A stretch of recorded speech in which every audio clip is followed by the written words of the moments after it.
Islands, the western Baltic, and Denmark.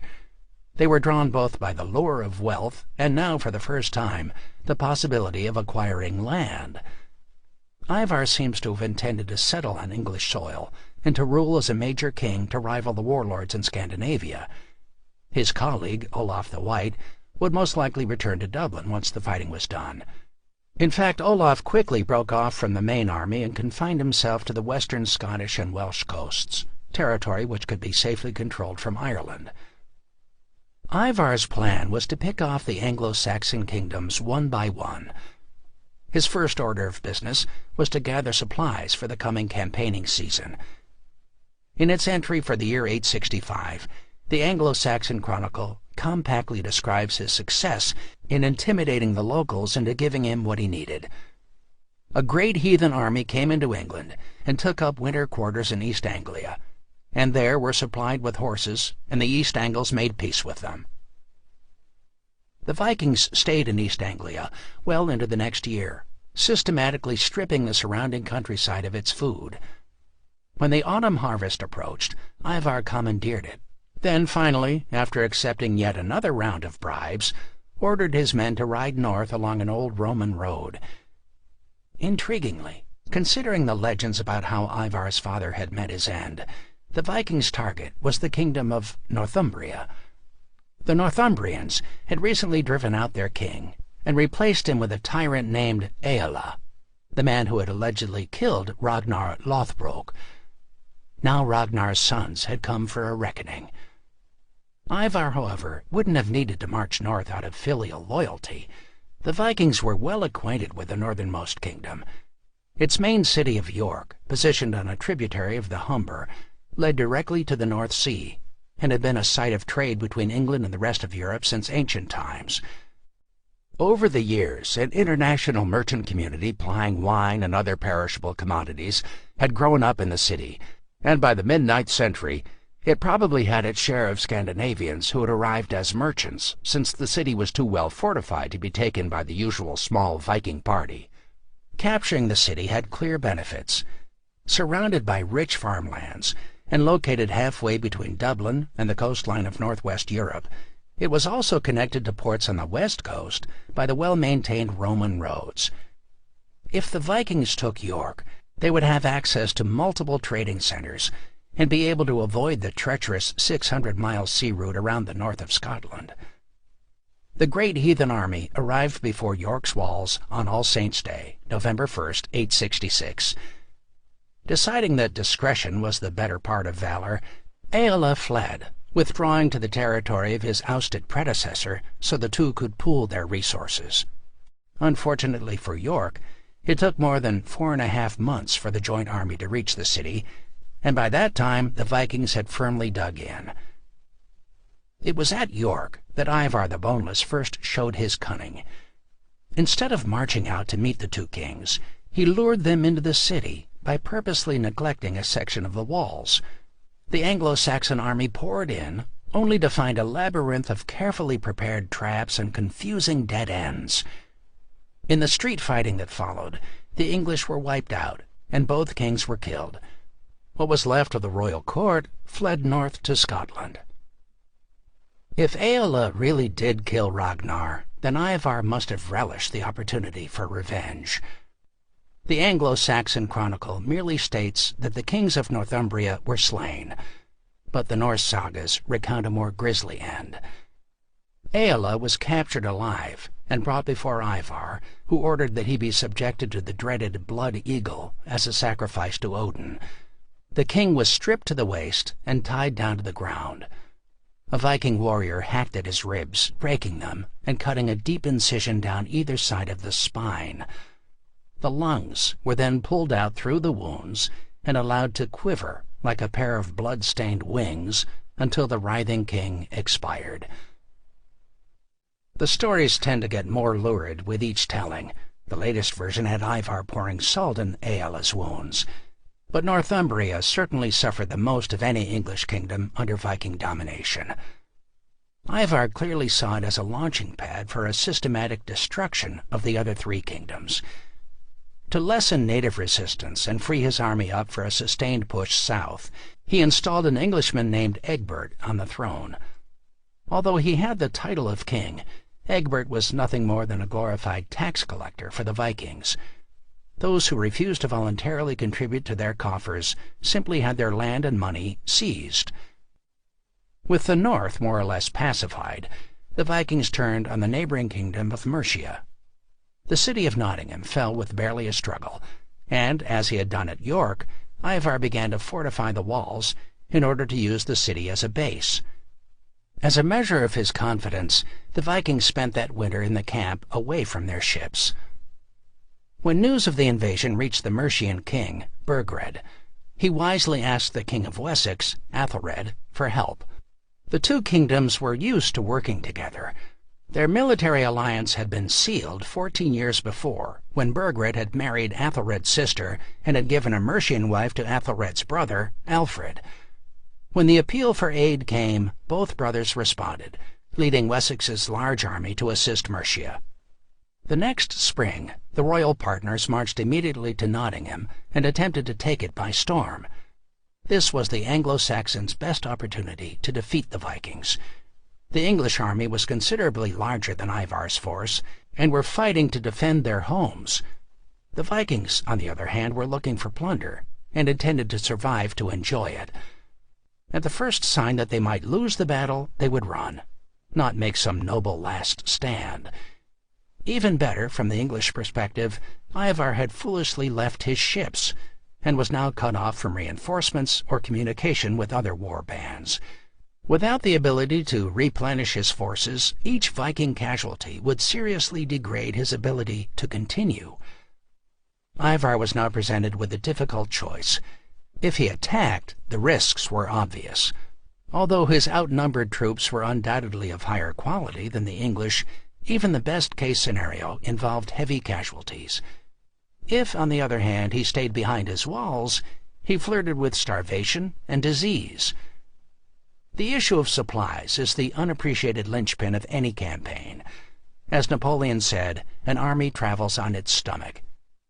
To sustain a force of 1,000 men, Ivar had to come up with at least 2 tons of unmilled flour and 1,000 gallons of fresh water per day. Supplying his animals made it even more difficult. The 500 English horses that he had commandeered were smaller than modern cavalry ones, but each would have had a daily requirement of 12 pounds of grain and at least 13 pounds of hay, adding up to more than 6 tons per day. There were also serious hygienic concerns with keeping 500 animals within the confines of the ford. Although horses eat and drink large amounts, they retain very little of it. If properly fed, Ivar's animals would have produced at least 280 gallons of urine and a ton of manure per day. Despite these obstacles, Ivar cleverly chose to stay behind his walls. The English had similar problems of supply, and since there were more of them, it was likely to become acute rather more quickly. Additionally, the Anglo-Saxon militia was composed of peasants who had limited terms of service under arms and couldn't stay away from their farms indefinitely. If Ivar could come up with enough food to bide his time, the English army would simply melt away. Fortunately for Ivar, the tactic worked brilliantly. The Wessex men were needed for the urgent business of bringing in the harvest, and as the days passed, the levies began to drift home. Ivar had gambled that his professional warriors could sustain restricted diets longer than their peasant opponents, and had demonstrated superior administrative skills in rationing supplies than the unwieldy Anglo-Saxon army.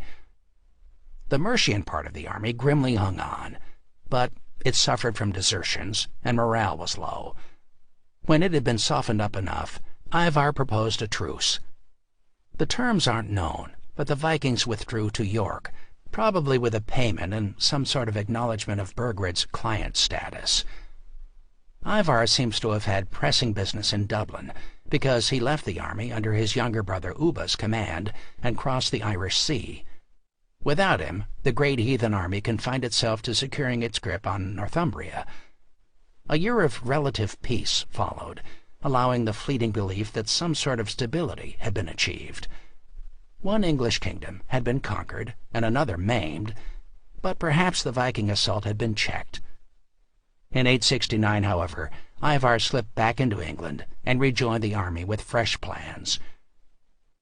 Of the two remaining independent kingdoms, East Anglia was the more tempting prize. Control of its coasts would give Viking ships shelter from the North Sea, and its rivers, most notably the Thames, gave access to the great river systems that penetrated deep into central England.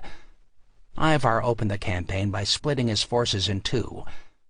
While his brother Ubba led the army down the Roman road from York, he sailed along the coast, wreaking havoc in towns along the way. His objective was to link up with Ubba at the East Anglian capital of Thetford and force the submission of its king. Thanks to the Roman road, which was still in good repair despite the 5 centuries that had passed since its construction, Ubba made good time. He reached the city of Peterborough in early autumn and burned it, taking special care to slaughter any clergy he found. From there he headed into the fens, a large, nearly impassable marsh, which separated Peterborough from the strategically vital cities of Thetford and Cambridge. Thetford was a kind of religious and political capital. The East Anglian king Edmund had a palace there, but Cambridge was undoubtedly more important. As far back as the 1st century A.D., it had been recognized as a crucial spot. The surrounding area is boggy, but Cambridge rises to firm ground and provides the most practical crossing of the Cam River for many miles. The Romans, recognizing the superb location, connected the road from London in the south to York in the north through Cambridge. In addition to its trade and military value on land, the city was also an important port, since the river is navigable all the way to the North Sea. Cambridge, therefore, dominated both the land and sea communications of the entire border. King Edmund probably called up his peasant levies as soon as he heard of the sacking of Peterborough, but they did not have the time to arrive. While he had been focused on the Viking land army, Ivar the Boneless had arrived with the fleet. After a short skirmish between the king's housecarls and the Vikings, Edmund managed to escape to his stronghold in the city. Ivar sent a messenger to the king with the usual request, a healthy bribe, an acknowledgment by Edmund that he was now a client king. Edmund foolishly, if bravely, refused, adding that he would submit only if Ivar would accept Christianity. The king was negotiating from a position of weakness, a point which was soon made brutally clear. Ivar sent more men, and this time Edmund was seized, bound in chains, and beaten severely with iron rods. The king, now naked and bleeding, was dragged before Ivar, but still refused to submit, calling on Christ to deliver him. This annoyed Ivar to such an extent that he ordered Edmund to be tied to a tree and instructed his men to see how many arrows they could shoot without killing him. When he was bristling like a hedgehog, Ivar finally put him out of his misery by decapitating him. The body was left where it fell, but the head was thrown into a nearby wood. The kingship of East Anglia devolved to Edmund's younger brother, Edwald, but he sensibly fled and became a hermit, ending the royal line. Ivar again appointed a native client king and collected tribute. By this time he had shattered 3 of the 4 English kingdoms. Only Wessex remained. Ivar, however, decided not to take on Wessex immediately, since he was needed elsewhere. His old Dublin colleague, Olaf the White, had requested his aid in storming Dumbarton Rock in Scotland. So Ivar left his brother Halfdan in command of the great Heathen army and returned to Northumbria with his Irish Vikings. The fortress of Dumbarton was the capital of Strathclyde, an ancient native kingdom covering most of modern southwest Scotland. Over the years, it had repulsed numerous attempts to take it by storm, since its garrison had access to a deep well and could therefore outlast most besieging forces. Therefore, when the Vikings arrived at the end of the summer, the defenders could realistically hope that worsening weather would drive them away before their supplies ran out. The 2 Viking allies reached Dumbarton from opposite directions. Olaf's fleet had sailed up the Firth of Clyde, while Ivar had taken the overland route from York. The Norwegians and Danes had no trouble making common cause, especially since Dumbarton offered much plunder if it could be taken. As it turned out, the siege was unexpectedly short. Somehow the Vikings figured out how to draw off the well water, and within 4 months the parched defenders surrendered. They regretted their decision immediately. The Vikings had come for loot and were not in a ransoming mood. Most of the garrison was killed, and the citadel was thoroughly plundered and then razed. So much wealth was gathered that some 200 ships were needed to haul it off. The unfortunates that survived were transported to Dublin, where they were packed onto slave ships and sent to the Islamic markets of Spain. Ivar returned to his Irish capital in triumph. By now he was the most famous Viking living, the greatest of the Sea Kings. In 871, he took the unwieldy but impressive title King of the Northmen of all Ireland and Britain, and Olaf seems not to have contested it. As Ragnar Lothbrok had long ago feared, Ivar had surpassed his father. 2 years later he died peacefully, having had, as Winston Churchill put it, the best of both worlds, unconquered in war and immensely rich. It isn't clear where he died, but at least one legend claims that he wanted to be buried in England. A plausible enough story, since it was the site of his most famous triumphs. His death left a leadership void, but there were plenty of able candidates. Olaf the White was his natural successor in Dublin, and his brothers Halfdan and Ubba would continue the work in England. In fact, they had already started. Even before Ivar had conquered Strathclyde, the final assault on Wessex had begun. Chapter 6. England under Siege. One who sees his friend roasted on a spit tells all he knows. Edda of Saemund the Wise. The only independent English kingdom was tottering.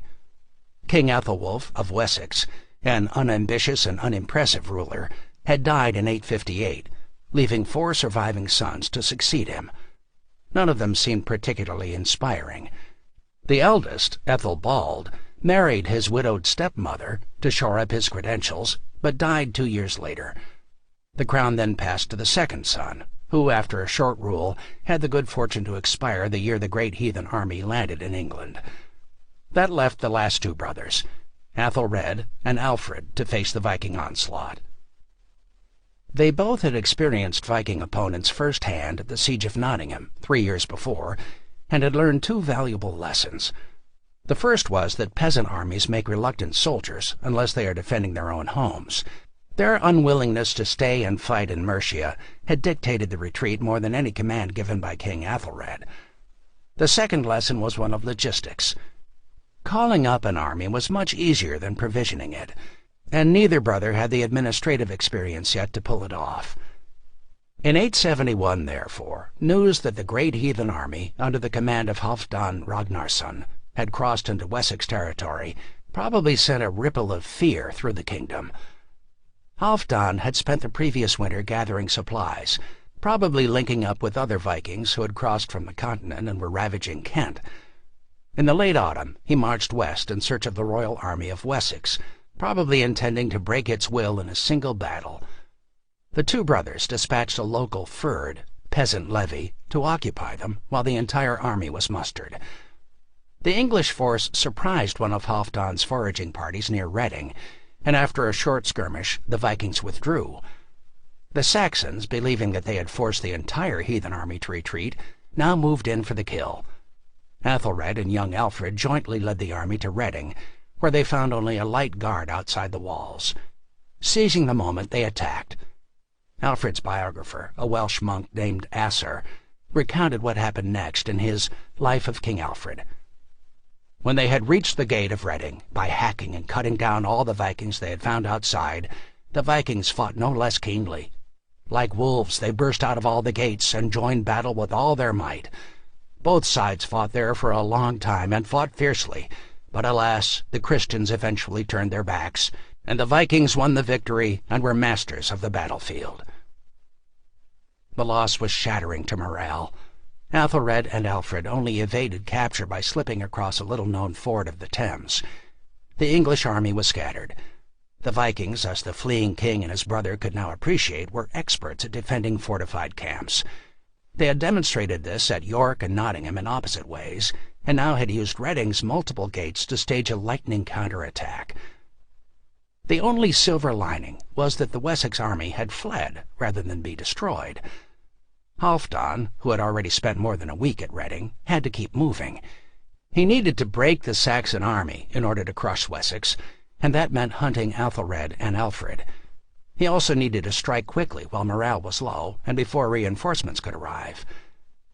Athelred regrouped his forces at Abingdon Abbey, where there were fresh supplies and spiritual support for the shaken army. Unless they traveled by water, it would have been nearly impossible for Halfdan to disguise his movements, and he seems to have made no effort to do this. Just 4 days after the battle at Reading, Athelred was informed that the Viking army was moving towards him along an old Roman road. Out in the open, Halfdan wanted to avoid a serious battle unless he was sure of victory. For this reason, he was staying close to the Thames River and access to his ships.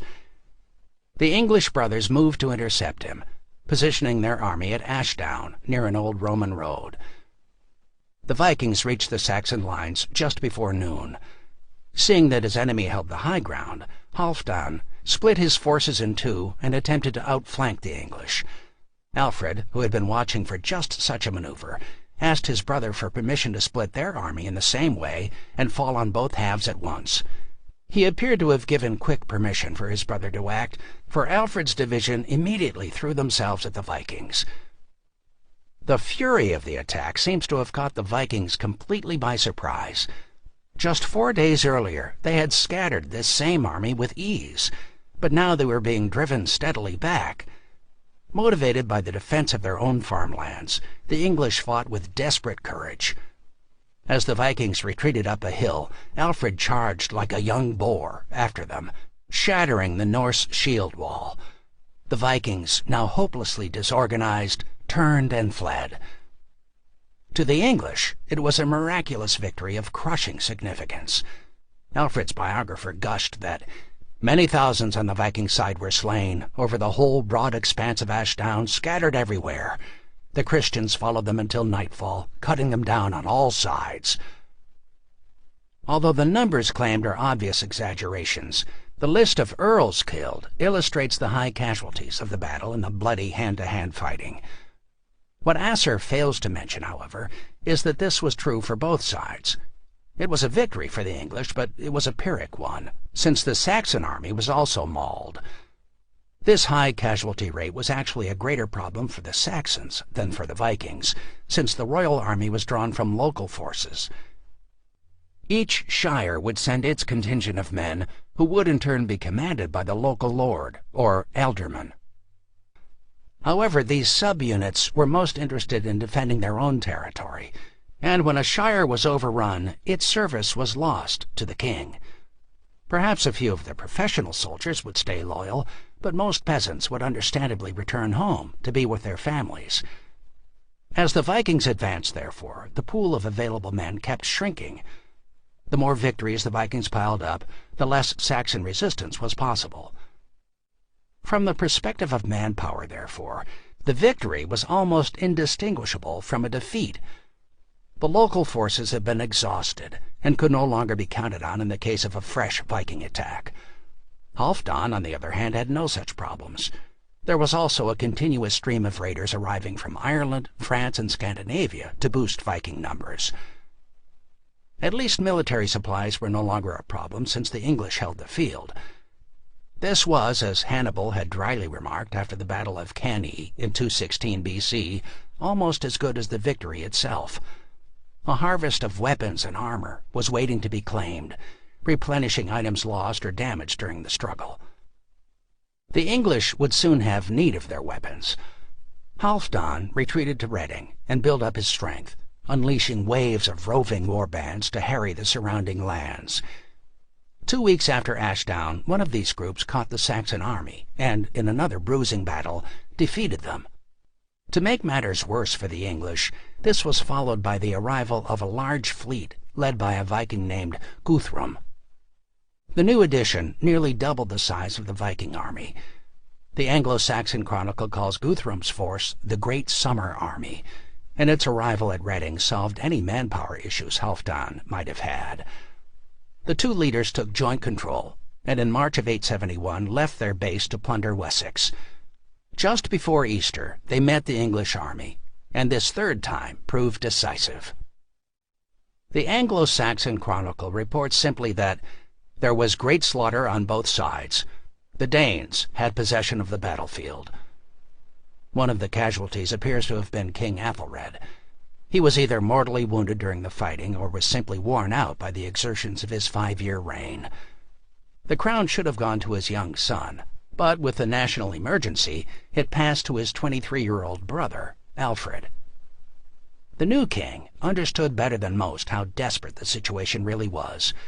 The army was putting up a brave resistance, but had already effectively lost control of eastern Wessex, and the first months of his reign seemed to promise the loss of the west half as well. While he was burying his brother, the Danes attacked again, causing what was left of the English army to flee. Alfred managed to raise a fresh one, but this too was pushed back in a series of skirmishes which left the Vikings in control of the battlefield. Alfred sued for peace. His army hadn't been able to stop the Danish advance, or even prevent a group of Vikings from plundering his brother's grave. Surprisingly, Halfdan and Guthrum agreed. Despite their success, the Vikings had suffered heavy casualties as well, and there were elements within the army pushing for a settlement. The point of raiding was to live to enjoy one's plunder, and the uncharacteristic pitched battles that Halfdan had been fighting had probably damaged morale. Accepting a large payment of Danegeld and the designation of eastern Wessex as a kind of Danish protectorate, Halfdan pulled back to his base at London. He had been reassessing his priorities for some time. The death of his brother Ivar had loosened the family's hold on both Ireland and Northumbria. In the former, the Norwegians had once again gained the upper hand, and in the latter, there was a full-scale rebellion against Viking rule. He spent a year in London gathering supplies, then marched north to re-establish control over Mercia. Burgred, the Mercian king, didn't wait around for him to arrive. Slipping out of his capital before the Vikings got there, he escaped to Rome, where he spent the rest of his life as a pilgrim. With that last victory, the great army began to fracture. Its organization was always fluid, since it was less a proper army and more a collection of war bands with aligned goals.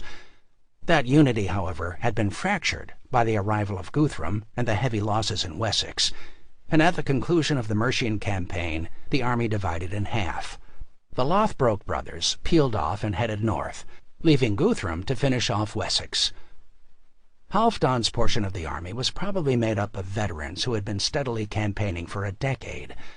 What they wanted now was land, and Halfdan himself probably was thinking about establishing himself in a permanent location. He may have intended this to be London, and had gone so far as to mint coins of his own there in imitation of Wessex. The Lothbrok base of power had always been in the north, though, so Northumbria was a more suitable choice. As soon as he had pacified it, he started deeding land to his soldiers, like some Anglo-Saxon monarch. His veterans, for their part, seemed to have eagerly abandoned swords for plows. The life of a sedentary king, however, didn't quite suit Halfdan, and the old sea wolf couldn't resist the temptation for one last adventure. In 875, he launched an invasion of Dublin, losing the support of most of his soldiers and eventually his life during the 2-year campaign. He seems at least to have gone down fighting. Of the various accounts of his death, the most believable is that he was killed in a sea battle with the Norwegian king of Dublin. The departure of the Lothbrok brothers gave Wessex some much-needed breathing room, and Alfred used it to reassemble his army. Expecting an attack, he kept the army in the field, attempting to block the fords across the Thames. The canny Guthrum, however, evaded the Saxons by splitting his forces in two. A small mounted field army slipped across the river at night and seized the port of Wareham, while the main forces sailed along the coast.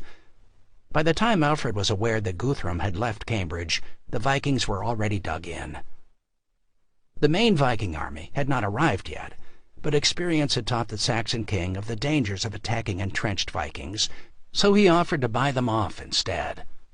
Guthrum, after some initial reluctance, accepted, and the two leaders exchanged hostages as a show of good faith. Guthrum, however, had no intentions of making peace. As soon as the Saxon army withdrew, he had all of his hostages butchered, and then seized the much more defensible fortress of Exeter. The Vikings were now established in the heart of Wessex. If they could hold that position, commanding the Thames River Valley, they would dominate both the economic and spiritual heart of the English kingdom. From his stronghold, Guthrum ravaged the south, building fortified camps and breaking morale. His fleet, meanwhile, reached Wareham and began to plunder its way along the coast. If the two linked up, there was little hope for Wessex of avoiding a Viking triumph. Alfred would be forced to his knees, Danegeld would be paid, and Wessex would be compelled to admit the supremacy of a Viking overlord. Since Alfred lacked a fleet, there was little he could do but watch the campaign unfold. Guthrum had maneuvered his forces brilliantly, but just as he was on the verge of victory, the weather stole his triumph. As the Viking longships were rounding some headlands, they were wrecked by a severe storm, along with nearly 4,000 men. The would-be conqueror was now trapped at Exeter, massively outnumbered and deep in enemy territory. Guthrum sued for peace, and Alfred, realizing how close he had come to defeat, was magnanimous. The Vikings, properly chastened, were allowed to cross the Thames with what was left of their army. Once again, Alfred had miscalculated his enemy's weakness. The Vikings had consistently shown a remarkable ability to replenish their forces in a short amount of time. Within 5 months, Guthrum had brought his army back up to fighting strength and had launched his final invasion. All of the favorite Viking tactics were on display. Not only did Guthrum attack Alfred's stronghold of Chippenham during the winter, but he waited until Twelfth Night, a time when most of Alfred's army would be either home celebrating Christmas with their families or deep into their wine. The lightning blow caught the king completely by surprise. He had dismissed the field army for the holiday and was protected only by his personal guard. They were quickly overpowered, and Alfred himself barely escaped. He fled to Athelney, a wooded island in the marshes of Somerset, with the few of his bodyguard who had survived.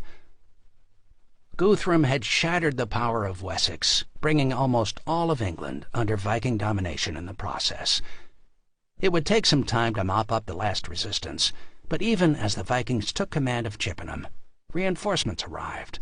They were commanded by Ubba Ragnarsson, younger brother of Ivar the Boneless and Halfdan. He brought with him the Raven Banner, a fearful totem that the Vikings believed carried the favor of Odin.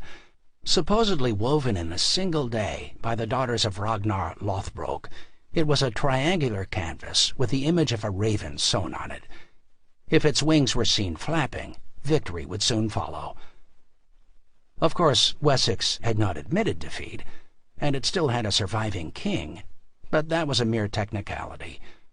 Under the twin banners of Guthrum and a Lothbrok son, it would crumble soon enough. Chapter 7. The Last King of England. When ill seed has been sown, so an ill crop will spring from it. Niles Saga. In the early months of 878, Alfred must have cut a sorry figure for a king. Driven into exile in his own kingdom, abandoned by most of his subjects, and constantly on the run, there must have seemed little hope of ever regaining his throne. There are a number of charming stories that originate from this period, the most famous of which involves him taking refuge with a peasant couple. The wife assigned him the task of watching some cakes by the fire, but the distracted king, weighed down with his troubles, let them burn. Having failed to recognize her sovereign in his ragged and dirty clothes, the wife berated him for neglecting his duty. The husband, who immediately recognized Alfred, begged the king's forgiveness, but Alfred good-naturedly admitted that she was right. In another tale, Alfred snuck into Guthrum's camp disguised as a traveling minstrel. As he entertained them, he overheard their plans, enabling him to win a victory the following day. While these stories are almost certainly invented, they do manage to capture Alfred's character. He had an ability to inspire and connect with his subjects that his brothers and father did not. He was also starting to form a strategy to defeat the Vikings. His experience in battle had taught him to avoid a head-on collision with a Viking army. Their usual tactic was to seize a fortified position or a high point and mass their infantry into a shield wall. They would then provoke the English into attacking. This could usually be repelled. The Vikings who invaded Wessex were veterans, and as the English fell back in disarray, the Vikings would storm forward and sweep the Saxons off the battlefield. This strategy had won almost all of England for the Vikings and seemed unassailable. During his time of exile, however, Alfred had realized the flaw in the Viking armor. Despite having great ability to replenish their forces, they were still vastly outnumbered by the English. The only way they could overpower a kingdom was to destroy its army, and until they did so, they would be vulnerable. All Alfred had to do was wear them down with skirmishes and not offer a conclusive battle. For the next 3 months, he waged a stubborn guerrilla war from his swamp, always one step ahead of the pursuing Danes, and by Easter of 878 he was ready to go on the offensive. He had prepared the ground well. Without an enemy to strike, the Vikings had been forced to spread out their forces to control Wessex. Alfred's raids had slowly chipped away at their strength and provided a rallying point for English resistance. The greatest blow to Viking morale, however, had been an unexpected bit of luck that had nothing to do with Alfred. After his success in capturing Chippenham, Guthrum had sent Ubba on a raid in Devonshire, and the latter had stumbled into an English army commanded by a local noble. In the ensuing battle, Ubba was cut down, and the Raven banner was captured. When Alfred left his marsh, the English were energized and waiting for their call to arms. The king mustered the forces of 3 shires, and when he was confident that they were ready, he marched north to Edington. His army was probably around 4,000 strong, slightly smaller than the Viking force commanded by Guthrum. This was the battle that both sides had wanted, and it was clear before it began that it would be the decisive conflict of the war. Both armies formed a shield wall and advanced. This was a brutal contest of sheer muscle and will, each side shoving forward, trying to hack and smash their way through the opposing line. The fighting was bloody and exhausting, and neither side could gain an advantage. Finally, after many hours of hard fighting, the Viking line broke. As with all medieval battles, once the shield wall collapsed, the end came quickly. The Vikings abandoned their positions and fled, taking refuge in their base at Chippenham. The Saxon army followed close behind, and Alfred settled in for a siege of his former residence. The loss was particularly devastating to the Vikings because Guthrum had probably expected an easy victory. He had anticipated facing the demoralized, half-beaten army that had fled some 4 months before and wouldn't have risked a pitched battle.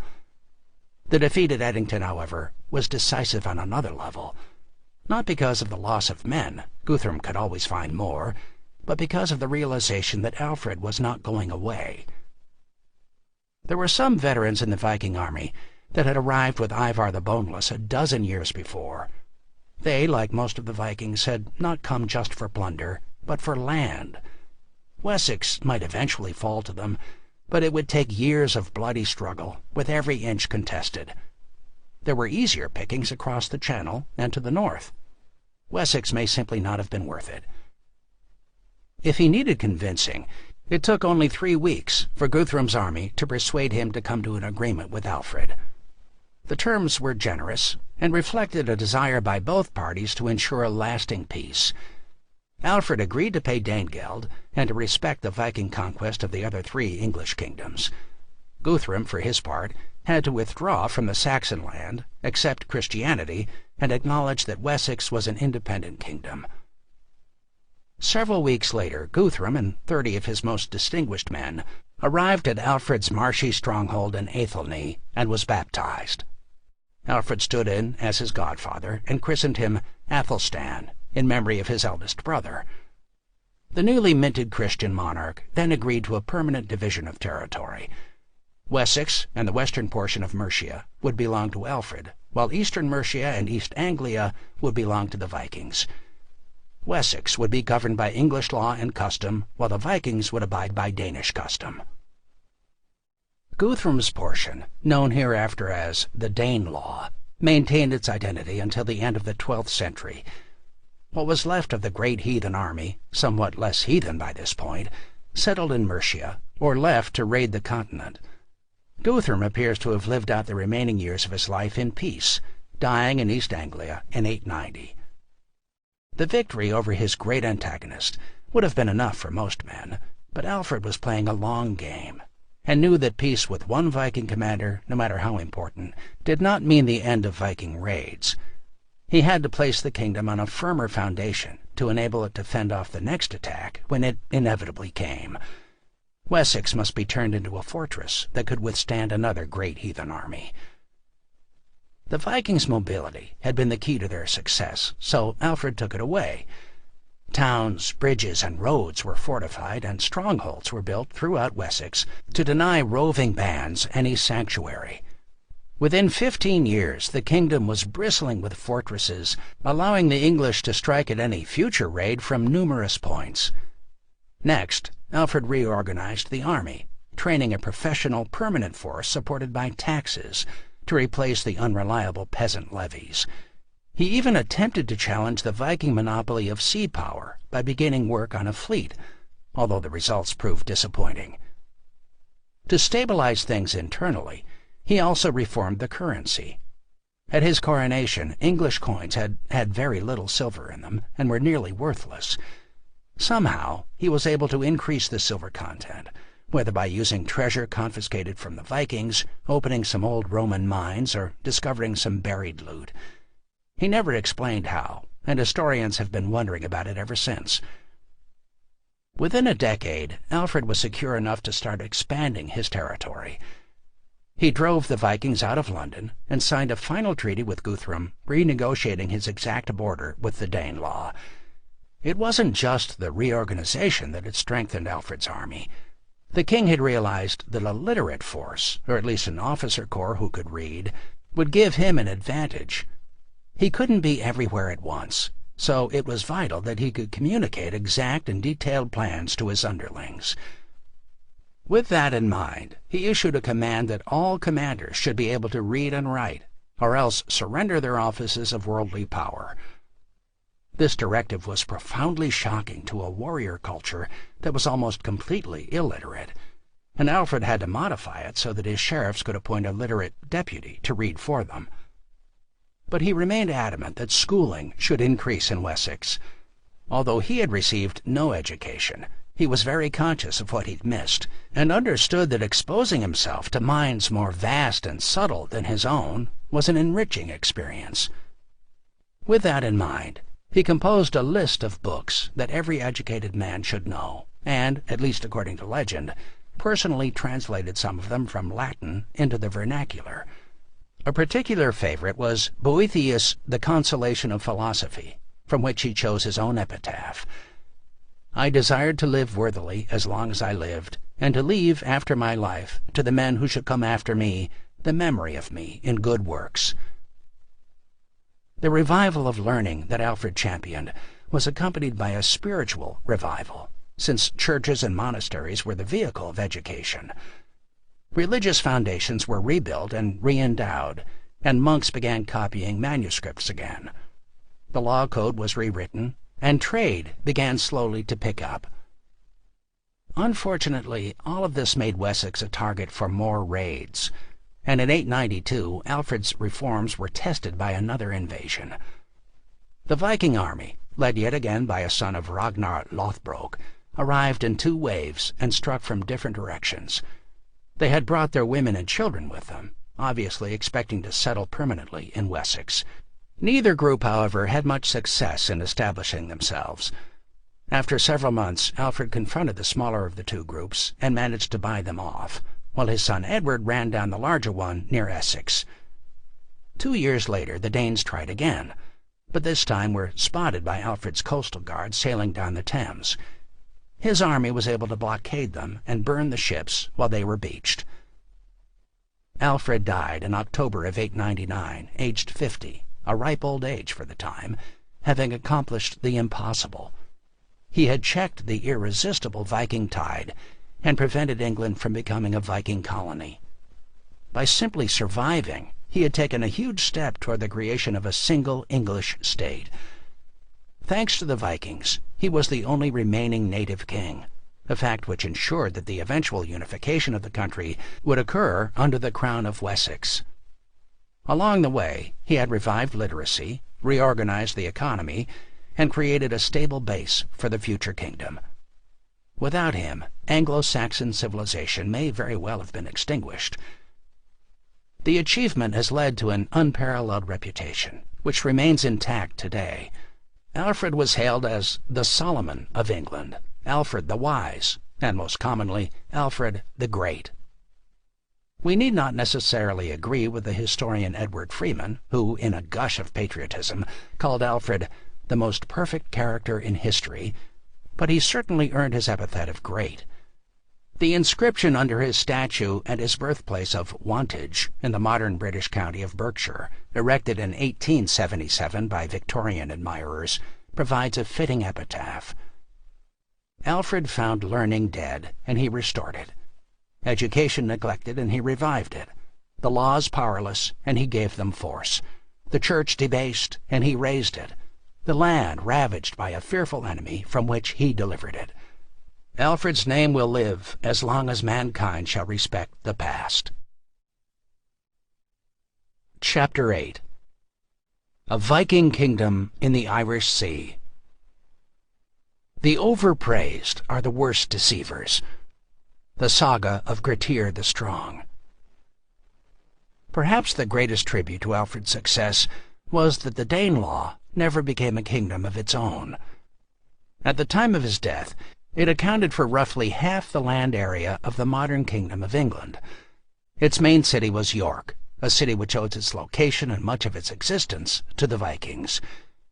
In A.D. 71, the 9th Legion of the Roman army had built a wooden fort at the confluence of the rivers Ouse and Foss, which they named Eboracum.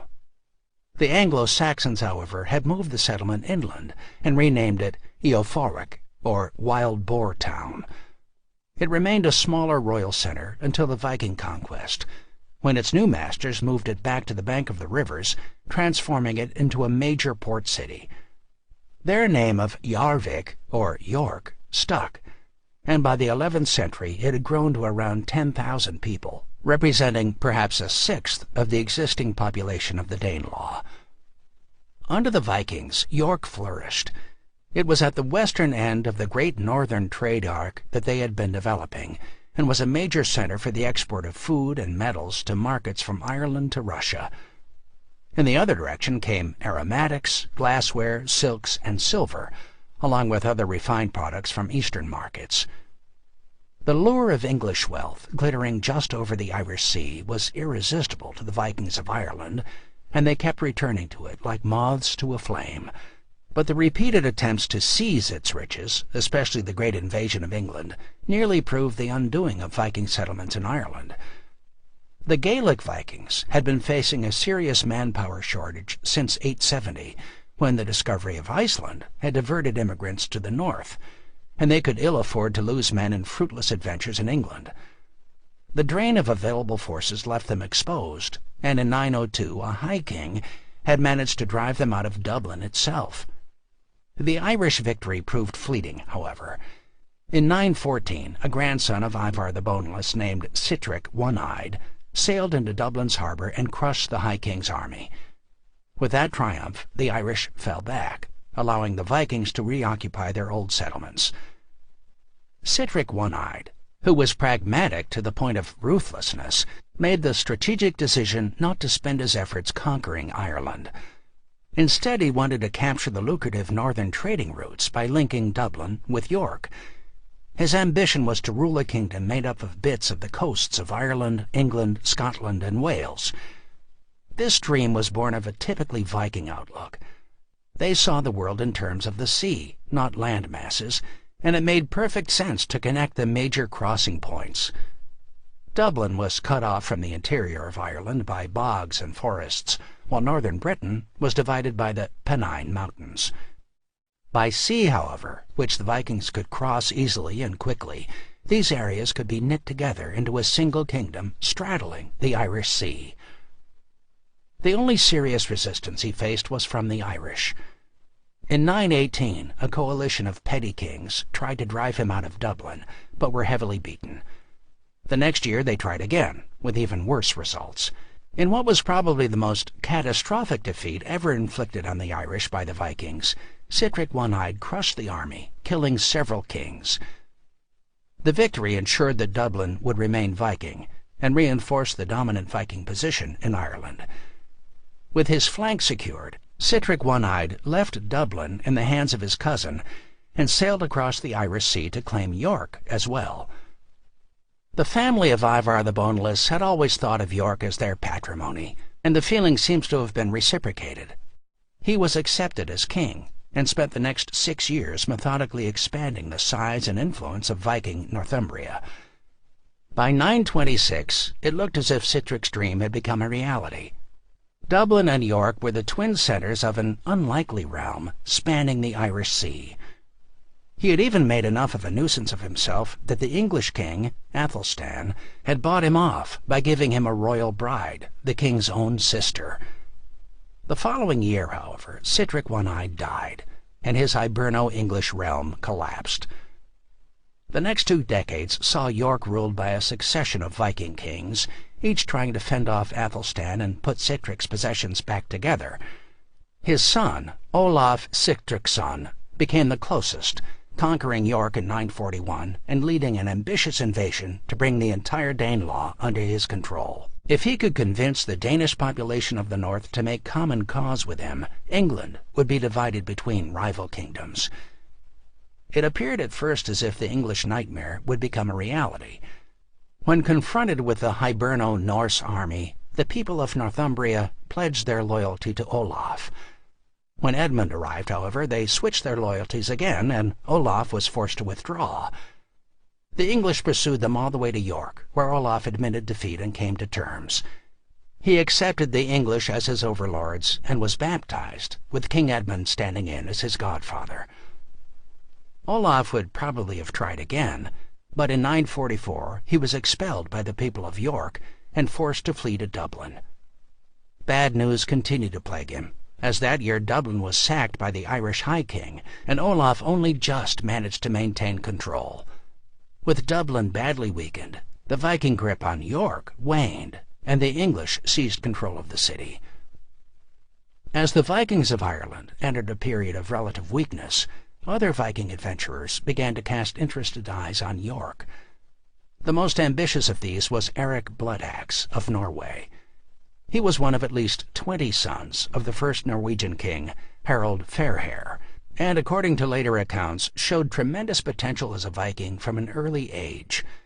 When he turned 12, he left Norway to go adventuring, and spent the next decade raiding up and down the coasts from France to northern Russia.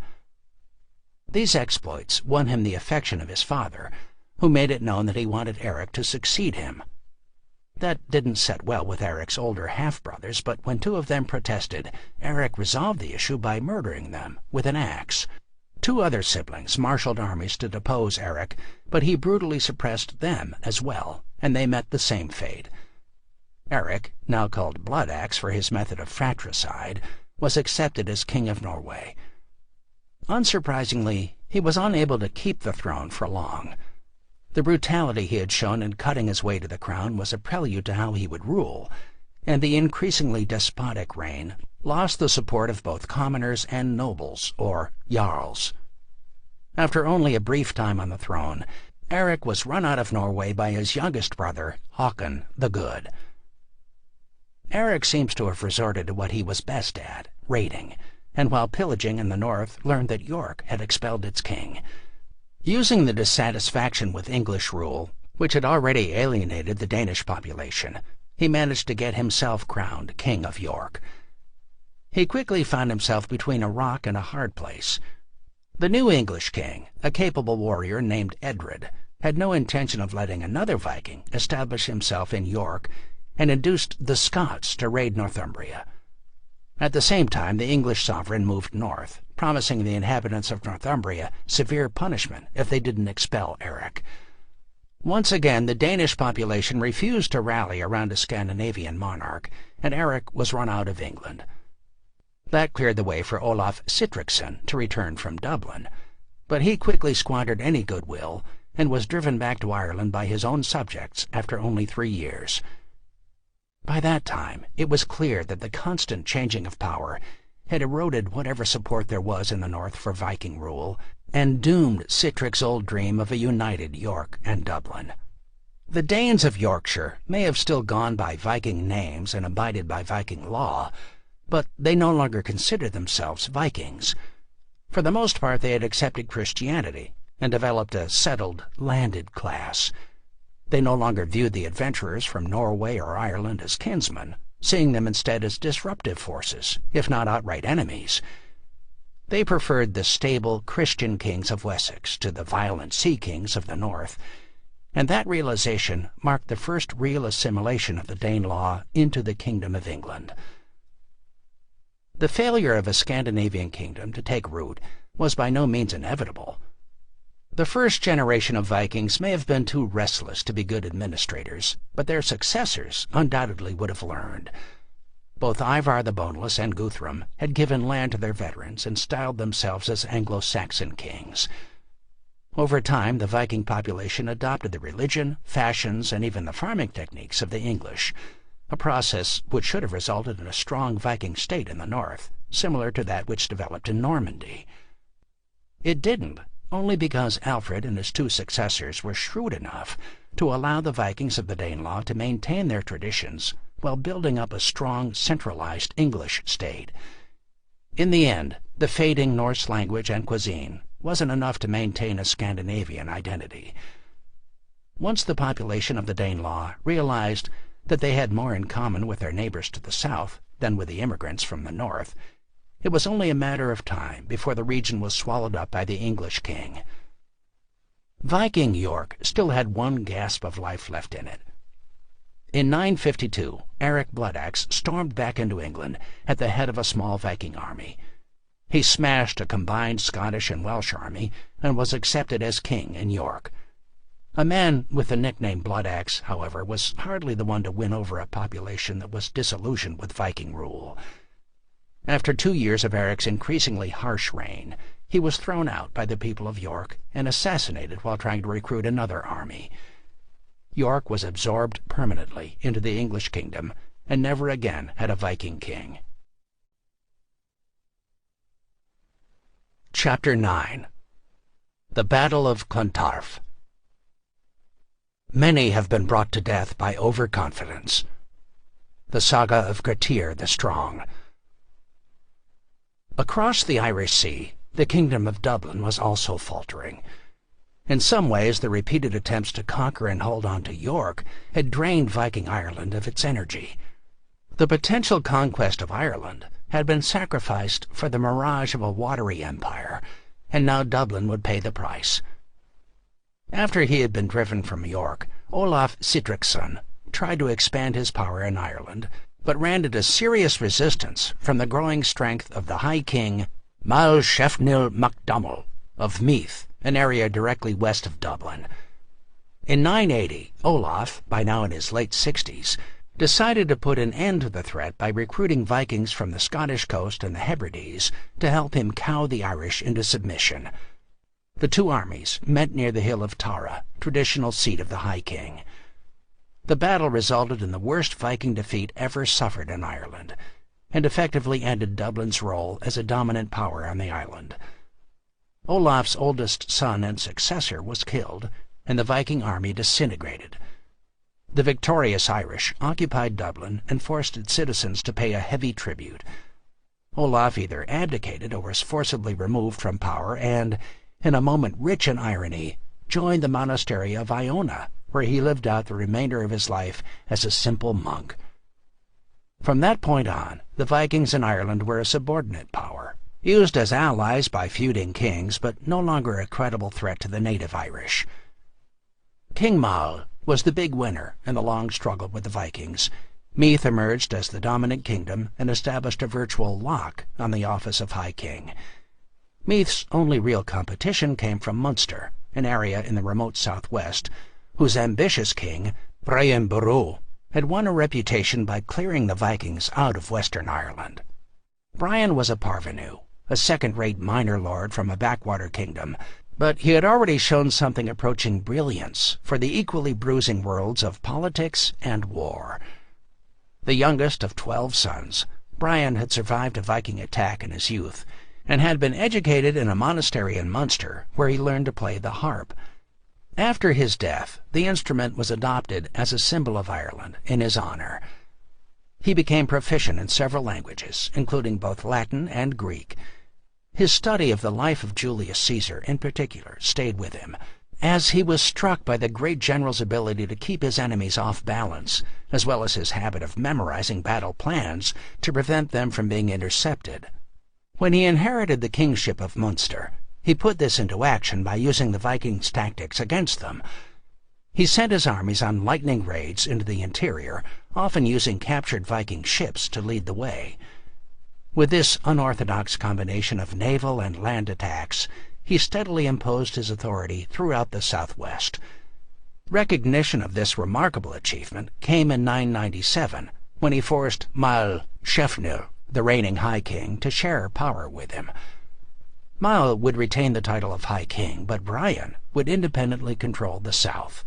For all practical purposes, there were now dual High Kings. However creaky the new alliance was, it allowed the main powers in Ireland to unite for the first time against the Vikings.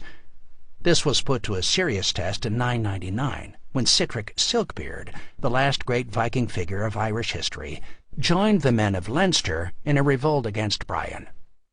The two High Kings led a joint campaign, trapping the rebels in a narrow valley and slaughtering most of them.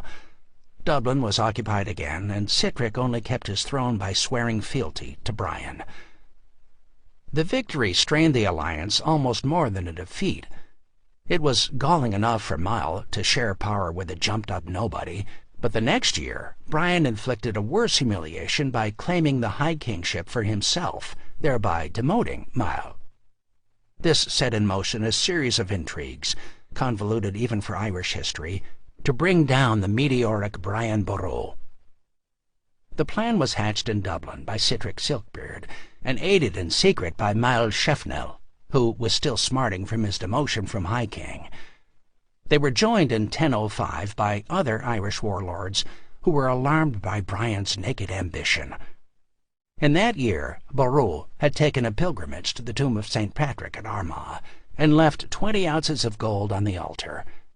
He had then instructed a scribe to sign his name in the cathedral's record book with the title Imperator Scotorum, Emperor of the Irish.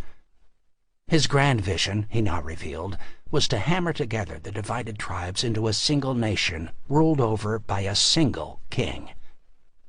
This meant a demotion for every other ruling figure in Ireland, and, as Boru steadily made it a reality over the next decade, drove a number of sub-kings into the arms of Sihtric's alliance.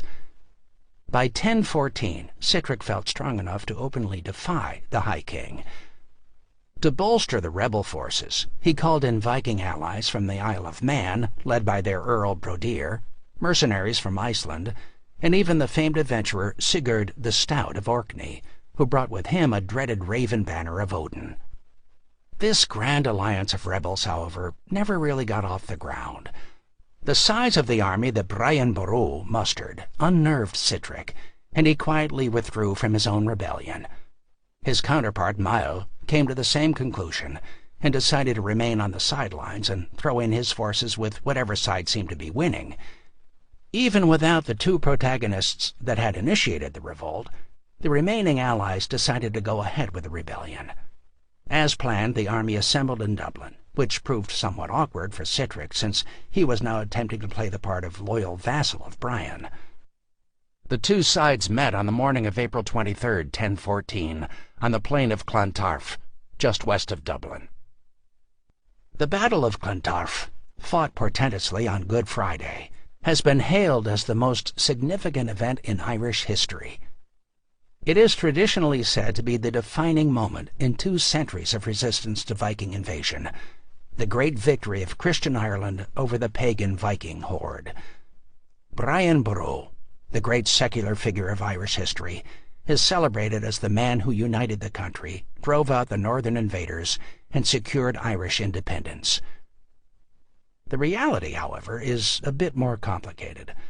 Cantarf wasn't fought to drive out the Viking invader, but to decide who would be High King in Ireland. There was, in fact, no longer much difference between the Norse of Dublin and the native Irish. Sihtric Silkbeard was probably more Celtic than Viking, and as Christian as Brian. He built the first cathedral in Dublin, minted coins with the sign of the cross, and made at least 2 pilgrimages to Rome. He may have called in pagan Viking allies like Brodir of Man to fight for him, but Brian did the same. Brodir's brother, Ospak, fought for the High King, as did several Viking companies. Furthermore, Brian Boru himself, now in his late 80s, played no part in the battle. He retired to a hill above Cantarf to pray, delegating the task of leading the army to his son, Murahud. Medieval war was the job of the young. The 2 armies, evenly matched, formed into long rows, men shoulder to shoulder with their spears raised and their shields overlapping. From then on, it was only a question of who would break first, as the lines slammed into each other. It was an exhausting form of combat, with men heaving against the opposing shields, hacking from the front or attempting to stab underneath the unyielding wooden wall. The brutal contest lasted all day, as both shield walls bent, but neither broke. The Allied army had more to lose, and at first held the upper hand, driving Brian's forces back. But in the murderous hand-to-hand fighting that followed, they were in turn forced to retreat toward the small bridge that spanned the Liffey River. 2 of Brian's grandsons were killed in the assault, but they forced the Viking Brodir of Man to flee, badly weakening the Allied army. Fortunately for the rebel cause, at least according to a colorful Viking account, Sigurd the Stout managed to rally them by waving the Raven banner. This was a considerable act of courage, for the Vikings believed that the banner would bring victory to whoever held it, but at the price of the holder's death. In a scene worthy of the best Norse sagas, Sigurd was confronted by Brian's son, Murahud. The prince, who, given his father's age, was at least in his early 60s, carried a sword in each hand and was riding a white horse like some figure out of early Irish legend. With one sword he knocked Sigurd's helmet off, and with the other he slashed his throat, killing him instantly. One of Sigurd's men struck Murahud in the belly, spilling his intestines. But before he died, Murahud managed to pull the Viking's chainmail over his head and stab him 3 times in the chest. As with all medieval battles, the end came quickly and bloodily. When Sigurd fell, the Allied shield wall broke, and Boru's forces swept them from the field. Men were cut down as they attempted to flee or drowned as they tried to cross the Liffey. Roughly 2/3 of those who took part were killed, and more Vikings died than in any other single battle in Irish history. Any Viking mercenary who was caught was killed, although Dublin itself was spared since Sihtric had the foresight to abandon the coalition before the fighting started. But the losses on Brian's side had been appalling as well. The High King's eldest son and heir had died, along with 2 of Brian's grandsons, a nephew, a brother, and innumerable other clan leaders of his allies. In perhaps the cruelest twist, the High King himself had also fallen. From his vantage point above the battle, Brian Boru had witnessed the Viking line splintering and had withdrawn to his tent to pray, attended by a single servant. There, alone and virtually unattended, the victorious Emperor of Ireland had been killed by a group of fleeing Vikings. The most common version of his death says that it was Brodir of Man who dispatched him. The Viking chief stumbled on Brian's tent with 2 companions as they tried to escape the carnage of the battlefield. His men mistook the king, holding a crucifix and kneeling in prayer, for a priest, but Brodir recognized Brian. With a single stroke of his battle-axe, he split the old man's skull, then fled, leaving the High King dead behind him. As time passed, it became clear that the victory at Cantarf had been a Pyrrhic one, and that Brian's great dream of a united Ireland had died with him. His younger son inherited the empire, but he lacked the charisma of his father and was unable to hold it together. Within a few years, his control barely extended to the old kingdom of Meath. The endless petty wars had resumed, and Niles Saga had recaptured the title of High King. For those who lived through them, the decades of Brian's rule must have seemed like a mirage. They had started with Niall as High King and Sitric as ruler of Dublin, and now that he was gone, nothing at all had changed. Although Dublin kept its Viking kings for the next century and a half, it was reduced to a minor role, dominated by the nearby kingdom of Leinster. In any case, it had long since ceased to be purely Viking, and was well on its way to being completely assimilated. Its last king, Askel mac Regnell, was killed by Henry II's forces when the English invaded Ireland in 1171. The Viking legacy in Ireland is a tangled one. They founded the island's first commercial cities, Dublin, Cork, Limerick, Wexford, and Waterford, but they also fully justified their reputation as destructive raiders by wrecking an Irish culture that was in its prime. Monasteries and churches were plundered, homes were destroyed, and countless innocents were either killed or dragged off into slavery. It is the latter sin that is most held against them today. Although slavery existed in Ireland before the first Viking came, St. Patrick himself had been captured by Irish slavers. It had died out by the 8th century. The Vikings reintroduced it, at first taking their slaves, or thralls, back to Scandinavia, or selling them in Islamic markets, but later retaining their captives to serve them in Ireland. The Irish understandably considered this a mortal insult, so they retaliated by starting a slave trade of their own, using only captured Vikings. Before long, it became a status symbol to own slaves, and as the Vikings faded, their place was taken by native Irish. The Church railed against the practice, citing the words of St. Patrick, whose own horrified experience had convinced him of its evils. But, if anything, the slave trade increased. By 1171, it had reached such a pitch that when Ireland was invaded by English armies, the start of centuries of oppression, an Irish cleric drew the damning conclusion that God had sent the English to end the slave trade. The real Viking legacy in Ireland is the city of Dublin. After the time of Sitric, it might have been reduced to a minor political power, but the same period saw its steady growth as a center of trade.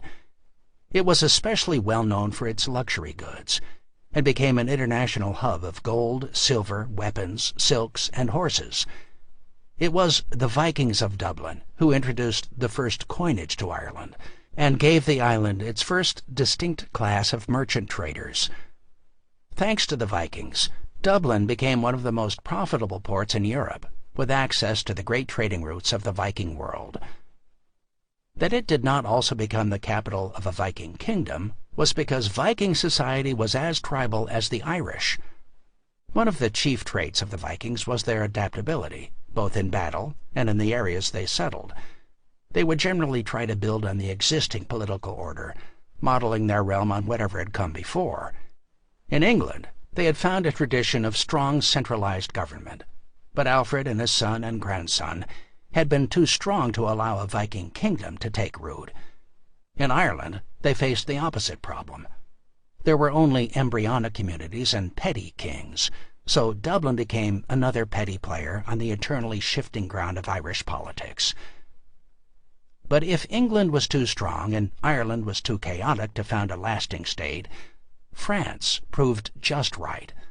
The Carolingian Empire provided the Vikings with fertile ground, where the centralized but decaying monarchy provided both a template for a strong state and the inability to contest it. All that was needed was a sea king who was willing to settle abroad. Chapter 10. Rallo the Walker. He has need of his wits who wanders wide. Edda of Saemund the Wise. Very little is known about the ancestry of the man who would eventually found one of the most powerful states in Western Europe. He was most likely of Norwegian extraction, and is known to posterity as Rallo, the Latinized version of the name Hrolf, or possibly Hrolleif. The most comprehensive account of his life comes from a later Norman historian named Dudo of St. Quentin, who had been commissioned for that purpose by Rollo's grandson, Richard I. According to Dudo, young Rollo was the son of a trusted companion of Harold Fairhair, the first king of Norway. Despite their friendship, however, Rollo's father is described as fiercely independent, a man who never lowered the nape of his neck before any king. Perhaps he should have. In the last years of his life, Harold Fairhair turned over the kingdom to his favorite son, Eric Bloodaxe, who took a rather dimmer view of stubborn nobles. As soon as the old man died, Bloodaxe invaded and seized his farm. Rollo's brother was hacked to death in front of him, and Rollo was forced to become an exile. Like other Scandinavians who had run afoul of more powerful lords, the boy became a professional Viking, spending his formative years raiding in England and the Frisian coast, what is today the Netherlands. Thanks to his prodigious size, apparently he was so large that the undersized Viking horses couldn't bear his weight, forcing him to walk everywhere, he soon attracted a company of Danes to fight with him. Whatever the truth about Rollo's parentage or size, he clearly had a knack for pillaging, and he and his company crossed the English Channel and joined a great surge of Norsemen heading for the Frankish Empire. The flow of raiders back into Frankish territory had started in the wake of King Alfred's victory over the great Heathen army. In the summer of 885, the largest raid yet seen on the continent headed toward Paris, with 700 ships carrying as many as 40,000 men. The rage of the Northmen, one French cleric wrote, was let loose upon the land. Unlike the horde that had besieged England, however, there was no single accepted leader of this Viking army. When the Parisians attempted to parley by sending out a Viking who had settled there, he couldn't find anyone with the authority to speak for the group. When he asked who they were and what their intentions were, their reply, according to Dudo, was that they were Danes and had come to conquer France. When the messenger asked who their king was, they drew themselves up proudly and said, "We have no king, for we are all equal." This exchange may be fiction, invented by a Norman writer trying to emphasize his own duke's independence from the French crown, but it captures nicely the independent streak of the 9th century Vikings. They put great stock in freedom of speech and action, not as concepts, but as stubborn facts. Most of them had no king because they were outlaws of some form or another, looking to carve out a name and some wealth for themselves. They were inspired by plunder, not patriotism or feudal obligations, and were only loosely held together by clan or family ties. If there was one man who was respected more than others, it was Sigfrid, a Viking who had probably served with the great Heathen army. A year after Alfred and Guthrum had come to terms, he had crossed the North Sea with a large army and sacked several cities of the Frisian coast. For several years they had their way with the eastern Frankish kingdom, raiding Maastricht, Cologne, Aix, and Trier, until the Frankish emperor, Charles the Fat, decided to rid himself of the troublesome raiders by buying them off. Sigfrid was happy to oblige, and spent the next 3 years raiding Picardy and Flanders. In the spring of 885, he returned to Charles' domains and asked for a hefty bribe. When Charles refused, Siegfried led his fleet into the Seine estuary, brushed aside a Frankish army, and sacked Rouen. It was here that he was joined by the bulk of war bands, and by November the entire army had reached Paris. In the 9th century, there were only 2 bridges connecting the Ile-de-France with the Seine riverbanks. The northern one was narrow but made of stone and strongly fortified with large garrisoning towers at either end. The southern bridge was also protected by towers, but was a flimsier structure made of wood. Everything depended on these 2 bridges. If the Vikings could destroy them, they would not only cut off Paris, but have access to the rich country beyond. If, on the other hand, the Parisians held the bridges, the Vikings would be cut off and exposed to a relieving army. Siegfried first tried to negotiate his way past them. There were only 200 armed men inside Paris, and he promised to leave the city unmolested if they would agree to pull down both edifices. The Parisians refused, saying that their emperor had charged them with protecting the bridges, and they would do so to the last man. The next day the siege began. Siegfried threw everything against the tower on the north bank of the Seine, protecting the stone bridge, hoping to catch the Parisians by surprise. But after fighting for an entire day and suffering heavy casualties from the boiling pitch and oil poured down on them, they had managed to accomplish nothing, and the Vikings withdrew. The second day they tried again, only to find that during the night the defenders had added another story onto the top of the tower, further increasing their advantage. The Vikings tried to counter by bringing up a battering ram and heavy catapult, but were again driven off with horrendous casualties. By the end of the second day of fighting, the Vikings realized that they needed either new tactics or better siege equipment. They constructed a palisade and spent the next few weeks collecting supplies and planning their strike. On the last day of January 886, they attacked the bridge itself in a furious, sustained assault. The protecting moat was filled up by throwing everything they could think of into it, including branches and dead animals. When that still wasn't enough, they slaughtered their prisoners and tossed the corpses in as well. This gave them access to the protecting tower of the bridge, but when they tried to set fire to it, they were driven back with heavy losses. In a final effort, they filled 3 longships with straw and oil and set fire to them, pushing them so they crashed into the tower and bridge. But the flames licked harmlessly at the stone pilings, and the ships burned themselves out without doing any serious damage. The failure, coming as it did with such a loss of life, was a blow to Viking morale, but nature provided a boost a few days later when a winter flood did their work for them and washed away the southern bridge. The tower guarding it was now stranded and fell easy prey to an attack.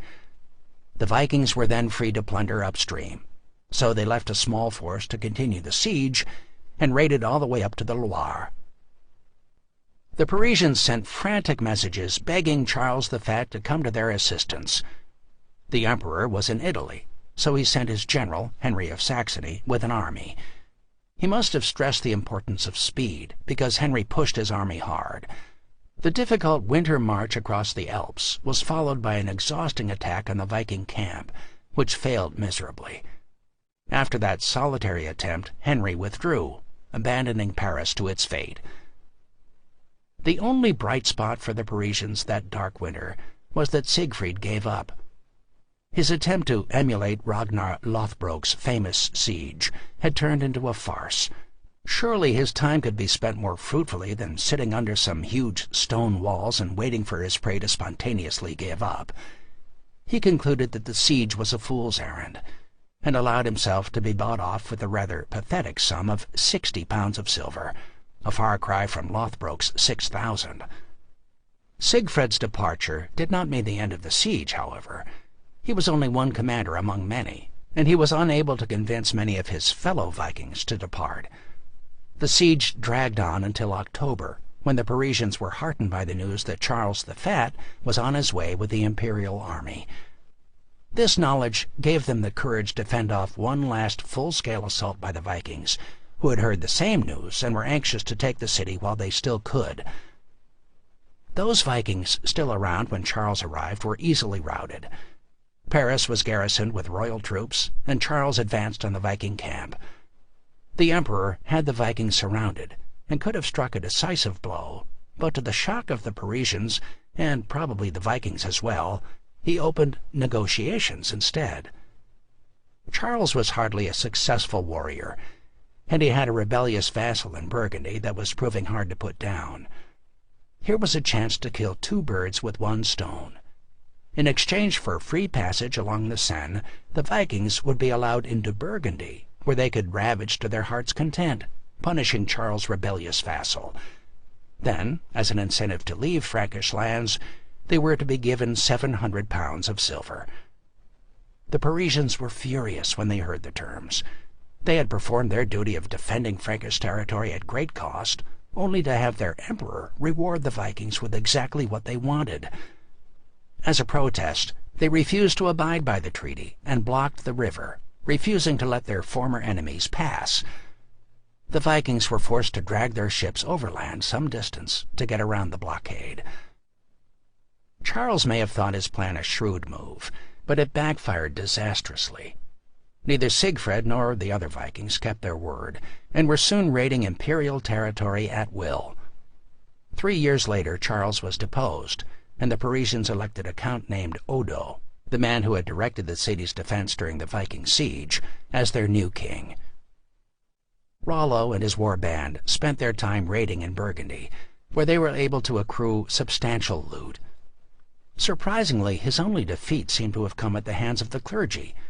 In 910, he was driven off from a city by a local bishop who had gathered a militia. The next year, he advanced against the northern French city of Chartres, but again a bishop foiled his plans. Rollo's fleet had been sighted several days before, and the cleric had time to marshal his troops. The defenders decided not to risk a siege, and marched out to confront the Vikings in the open. In the fierce battle that followed, Rollo gained the upper hand, but victory was snatched away when the bishop, who had been watching from the walls, came roaring out of the gates with a mob of citizens behind him. The boost in numbers turned the tide, and by nightfall the Vikings were trapped on a hill to the north of the city. Fighting at night was unthinkable for most medieval armies, since in the darkness it was almost impossible to tell friend from foe. The Franks sensibly withdrew to their camp, posting guards to make sure the Vikings didn't slip away. Rollo, however, had been counting on just such a reaction. The Vikings frequently attacked after the sun went down, using the chaos to their advantage by striking in prearranged thrusts and then withdrawing as the opposing army scattered. He waited till the early morning, when all but the sentries were asleep, and sent a few men into the middle of the Frankish camp. At a signal, they blasted their war horns, as if an attack was underway. The camp came alive in a panic as men rushed half-dressed out of their tents, milling about in confusion. In the chaos, Rollo and his men cut their way out, running for their ships. The Vikings reached the bank of the Loire, but were not far enough ahead of the pursuing Franks for the entire army to board their ships. Switching tactics, Rollo slaughtered every pack and stock animal he could find, erecting a wall of their corpses. When the Frankish cavalry arrived, their horses were unnerved by the smell of blood and refused to advance. Rollo had temporarily saved the Vikings, but he was still trapped. A Frankish army under the command of King Charles the Simple had arrived upstream and was blocking the escape route. Sooner or later the king's army would move in for the kill, or the Vikings would starve. Either way there seemed little hope. But instead of attacking the exposed Norsemen, the king offered them extraordinary terms. King Charles had been on the throne for just over a decade. He was not, despite the English translation of his nickname, a stupid man. The Frankish policy of buying off Vikings had gone a long way towards bankrupting the kingdom. Roughly 1/3 of the coins minted in France had ended up in Viking hoards, and more than 120,000 pounds of silver had been paid out. There was little money left to defray the tremendous cost of keeping the royal army in the field, and in any case Charles was well aware of the limitations of his authority. While he could defeat individual bands of Vikings in pitched battle, there was no hope of checking their lightning raids across the entire breadth of his kingdom. He had to defend the vital core and delegate the coastal defenses to others. That meant not only tolerating a Viking presence on the Seine, but actually encouraging one. If he could convince the Norsemen that it was in their best interest to defend rather than raid the coast, Charles would provide first-rate protection to his kingdom's shoreline. There was only one guaranteed way to do this, and that was to make the Vikings landowners. This bold tactic had already been tried by his cousin Charles the Fat some 20 years before. The Vikings had been swarming over Frisia for more than half a century, and had been the de facto rulers for nearly as long. In an attempt to stabilize the area, Charles the Fat had contacted one of the Viking leaders named Godfred, offering to give him most of Frisia in exchange for his conversion to Christianity. Godfred had accepted and been duly baptized, but Thor was not so easily washed away. Instead of consolidating his holdings into a unified state, Godfred left to go pillage Saxony. When Charles the Fat reminded him of his duties, the Viking demanded to be given some wine districts along the Rhine as a condition of peace. Clearly the experiment in Viking protection had failed, so Charles the Fat had had Godfred assassinated. It is to Charles the Simple's credit that he realized that the plan to establish a Viking buffer backfired not because it was impossible for the Norsemen to settle down and become loyal citizens, but because Godfred had been the wrong man for the job. In Rallo, however, he had unwittingly found the perfect candidate. The Viking had probably first gone to sea as a young teenager, and after a life spent raiding was now in his mid to late 50s. Judging from the number of men who followed him, he was already wealthy, and had reached the age where a man thinks about enjoying the fruits of his labor. Here was a chance to settle down and reward his followers with that most precious commodity, land. The two sides met on the high road from Rouen to Paris and signed the Treaty of Saint-Clair-sur-Epte. The terms were much as they had been for Godfred. In exchange for becoming a Christian, Rollo was to be granted the lands of the Seine basin from Rouen to Évreux, to be held in fief from the king. He pledged to keep peace with the Christian king, defend the lands he had been given, and provide military assistance when required. Rollo was baptized with his entire army, which proved somewhat embarrassing for all involved. When his men realized that they would get a fresh white tunic after the ceremony, several of them were caught being baptized multiple times. Despite scandalized whispers, an incident was avoided. The same could not be said for the ceremony of homage, however. According to a dubious later Norman source, Rollo balked at the traditional kissing of the king's foot. No Viking warlord was ever going to grovel in public, so he delegated it to one of his men.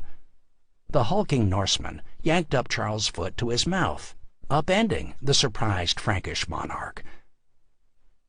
Regardless of the difficulties in getting through its ceremonies, Saint-Clair-sur-Epte was one of the most important agreements in medieval history. The treaty created the Terra Normanorum, the land of the Northmen, which today is better known as Normandy. From the beginning, Rollo took his duties seriously. He rebuilt the abbeys and churches that the Vikings had plundered, built up the defenses of Norman towns, and put together a legal code to protect his citizens' lives and property. Most important of all, he divided up the land among his most important followers, transforming a mobile Viking aristocracy into a landed class.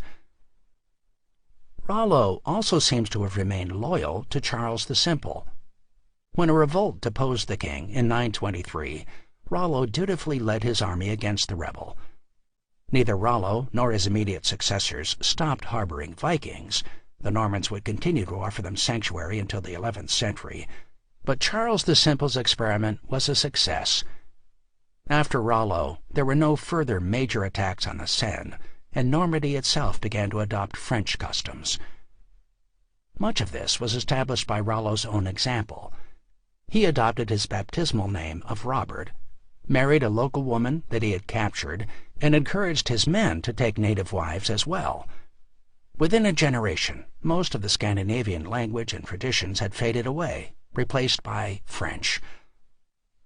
Rollo himself may only have been Christian in name, but his descendants emerged as the faith's most able defenders. From a Viking foundation, there emerged a hybrid state with the culture and religion of the Franks and the ferocious energy of the Norsemen. It was perhaps the most successful of the Viking creations. Rollo's triumph, however, was also a sign that the world was changing. The old hunting grounds of western Francia, England, and Ireland were closing off. The century of Viking raids had either exhausted their wealth or provoked a strong native response.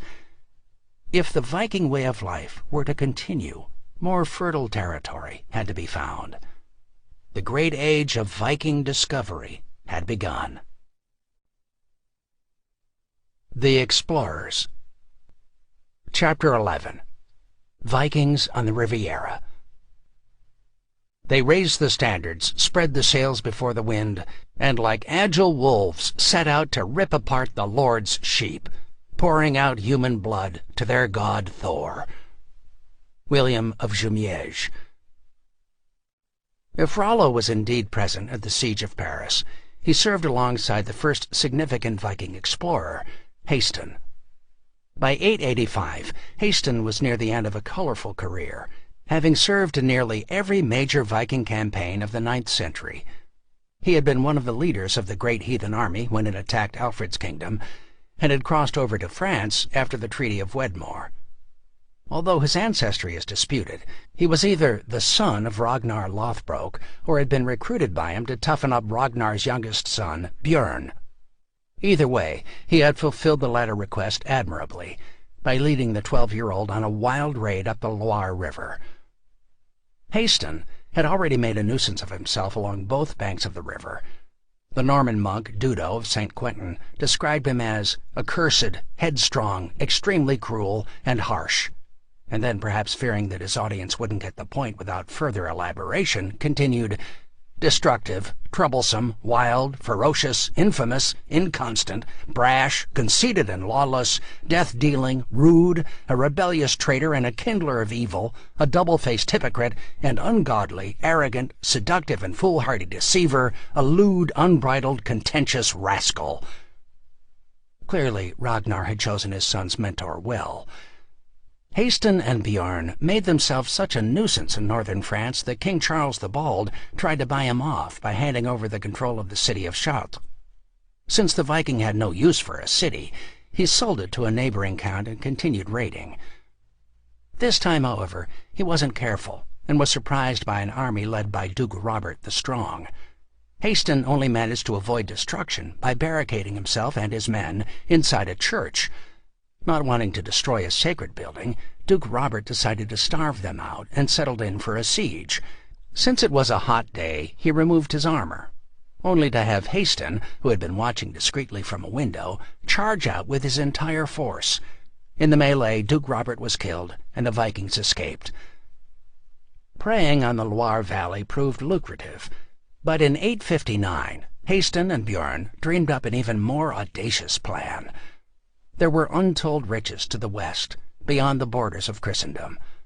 The Moorish kingdom of Spain, once part of a vast caliphate that extended east across North Africa to Iran, was dripping in gold. They had obtained the idea of attacking Spain from a failed Viking expedition a dozen or so years before. The raid had gotten off to a good start in 844 when 30 ships had reached the city of Seville, where they managed to pull down a section of the walls. After dispatching what little resistance they found, the Vikings settled down to the important work of plundering the wealthy homes of the many aristocrats and silk merchants. The fittest and most attractive citizens were loaded onto ships and sent to the busy Muslim slave markets to the west. Instead of leaving Seville, the Vikings decided to make it a base, and for the next 6 weeks they struck targets as far away as Lisbon and Cadiz. If there were plenty of riches for the taking, however, there were also dangers. Most of the Vikings of the 844 expedition never made it back to their ships. They spent so long stripping the surrounding country of valuables that the Moors were given time to arrange a counterattack, and the Emir of Cordoba managed to catch the Vikings by surprise. So many of them were captured that the local gallows couldn't accommodate them all, and the surplus had to be hung from the surrounding palm trees. The heads of the leader and 200 of his men were then sent as a gift to an emir in Tangier. Despite the inglorious end, the expedition had proved that Spain was vulnerable, and if one was willing to risk these dangers, even more fabulous treasure awaited in the lands beyond. The Spanish route would give the Vikings entry into the Mediterranean and allow them access to the wealth of legendary Rome. This was too tempting to pass up for Heathen, so in the summer of 859, he loaded 2,400 men on 62 ships and launched the raid that would cement his reputation. It got off to a rocky start. Heathen and Björn sailed to Seville, hoping to repeat the success of the previous raid. Unfortunately for them, in the 15 years since the first attack, the local emir had built a fleet of his own and established a chain of lookout posts along the Atlantic coast. He was well aware of the approaching threat and had fortified the city as a result. As the Viking longships neared the walls, The Moorish garrison used primitive flamethrowers to spew a burning, oily pitch onto the decks below.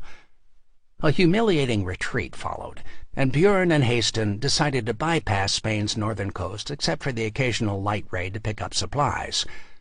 After rounding the headlands of what is today Portugal, they came ashore at the Spanish city of Algeciras. Here they burned a local mosque and captured a few slaves and supplies, but were disappointed by the lack of plunder. Bad luck continued to plague them. A storm initially prevented them from entering the Straits of Gibraltar, driving them down the western coast of Africa, but they eventually managed to salvage most of the fleet and cross through the straits to the North African city of Nador. Once in the Mediterranean, their luck turned. They spent 8 days raiding the beaches of Nador, capturing exotic blue and black slaves. They then crossed over to the Spanish coast, stopping along the way to raid the Balearic islands of Formentera, Majorca, and Minorca. With winter approaching, Heathen began looking for a suitable base in southern France where they could sit it out. Sailing up the Tur River, they sacked the monastery at Perpignan and attacked several more cities before coming up against a defensive Frankish force at Arles, which required them to find winter quarters on an island in the Côte d'Azur of what is today the French Riviera. The Scandinavians enjoyed the climate, which was warm even in the winter. When the spring arrived, they crossed over into Italy and sacked Pisa. It was from the captives of this raid that Heathen probably learned that he was near Rome. The chance of sacking the imperial city was the grand prize of all piratical raids, beyond the wildest dreams of most Vikings. If they could pull it off, they would cover themselves in enough glory to be remembered for generations. The fleet slipped down the western coast of the peninsula looking for the great metropolis. When they spotted Luna, a large city which was the center of the Roman marble trade, they allegedly mistook it for Rome and sailed into its harbor. There was no chance that the Vikings could take it by assault. Perhaps under cover of night they could have evaded detection and slipped through the massive walls unscathed, but it would have been impossible in broad daylight. Sentries had spotted the fleet several miles away, and by the time the Vikings reached the city, the alarm bells had warned the garrison and the gates to the city had been closed. If brute force wouldn't suffice, however, there was always the famous Viking cunning. The fleet was put to anchor, and under a flag of truce some Vikings approached the gate. Their leader, they claimed, was dying and wished to be baptized as a Christian. As proof, they brought along the ailing Heathen on a litter, groaning and sweating. The request presented a moral dilemma for the Italians. As Christians, they could hardly turn away a dying penitent, but they didn't trust the Vikings and expected a trick. The local count, in consultation with the bishop, warily decided to admit Heathen, but made sure that he was heavily guarded. A detachment of soldiers was sent to collect Heathen and a small retinue, while the rest of the Vikings waited outside. Despite the misgivings, the people of Luna flocked to see the curiosity of a dreaded barbarian peacefully inside their city. The Vikings were on their best behavior, as they were escorted to the cathedral, remaining silent and respectful. Throughout the service, which probably lasted a few hours, Heathen was a picture of reverence and weakness, a dying man who had finally seen the light. The bishop performed the baptism, and the count stood in as godfather, christening Heathen with a new name. When the rite had concluded, the Vikings respectfully picked up the litter and carried their stricken leader back to the ships. That night, a Viking messenger reappeared at the gates, and after thanking the count for allowing the baptism, sadly informed him that Heathen had died. Before he expired, however, he had asked to be given a funeral mass and to be buried in the holy ground of the cathedral cemetery. The next day, a solemn procession of 50 Vikings, each dressed in long robes of mourning, entered the city carrying Heathen's corpse on a bier. Virtually all the inhabitants of the city had turned out to witness the event, joining the cavalcade all the way to the cathedral. The bishop, surrounded by a crowd of monks and priests bearing candles, blessed the coffin with holy water and led the entire procession inside. As the bishop launched into the funerary mass, reminding all good Christians to look forward to the day of resurrection, The coffin lid was abruptly thrown to the ground, and a very much alive Heathen leapt out. As he cut down the bishop, his men threw off their cloaks and drew their weapons. A few ran to bar the doors, the rest set about slaughtering the congregation. At the same time, perhaps alerted by the tolling bell, Björn Ironside led the remaining Vikings into the city, and they fanned out looking for treasure. The plundering lasted for the entire day. Portable goods were loaded onto the ships, the younger citizens were spared to be sold as slaves, and the rest were killed. Finally, when night began to fall, Heathen called off the attack. Since nothing more could fit on their ships, they set fire to the city and sailed away. For the next 2 years, the Norsemen crisscrossed the Mediterranean, raiding both the African and European coasts. There are even rumors that they tried to sack Alexandria in Egypt, but were apparently unable to take it by force or stealth. By 861, they were ready to return home with their plunder. As they neared the Straits of Gibraltar, however, they found a Moorish fleet blocking their way. Heathen and Björn were probably not too worried. The Moors were novice sailors. This was their first fleet, and it had been constructed for the sole purpose of intercepting the Vikings. The Viking ships, by contrast, were faster, more maneuverable, and piloted by seasoned veteran sailors. Confident of their skills, the Vikings closed to attack. Most of them got an unpleasant shock. The Moors had brought with them their portable flamethrowers, and had even mounted some on their ships. As soon as the first longships were in range, the Moors sprayed the burning oil over the Viking prows. The wooden decks, caulked with pitch, immediately caught fire, and the entire fleet broke up in disorder. Of the 60 ships that entered the battle, only 20 escaped the Mediterranean. Both Heathen and Björn survived the disaster, but the experience had dented what had otherwise been a brilliant raid. To recoup their losses, the two leaders decided to plunder the northern coast of Spain. This time they attacked Pamplona, capital of the little Christian kingdom of Navarra. Its king, Garcia, happened to be in the city when the Vikings attacked and was captured. He was ransomed for the tidy sum of 70,000 gold pieces, and with this last victory behind them, the Vikings returned to the Loire. At this point, the two leaders parted ways. Björn departed for Scandinavia, where he lived out his life as a wealthy and famous sea king. His colleague Heathen returned to his old haunts, looting the Loire Valley and collecting various payments from the Frankish king, Charles the Bald. In 885, he took part in the siege of Paris, and when it petered out, he, by now in his late 60s, crossed over the Channel to invade England. Wessex, however, was no longer the easy target it had once been, and after 5 years of fruitless raiding, Heathen disappears from history. His remarkable career, which spanned almost 4 decades of plundering, made him one of the most feared men of his times. In an age where travel was severely limited, cities from North Africa to the British Isles had learned to dread his name. His most frequent victims, the French, probably had it right when they called him the lusty and terrifying old warrior of the Loire and Somme. Both Björn and Heathen, and the other veterans who had experienced it, must have frequently retold the story of their exploits. It made for a wonderful way to pass the time on a cold northern night, and undoubtedly gained many lurid details around the warm hearth of a mead hall.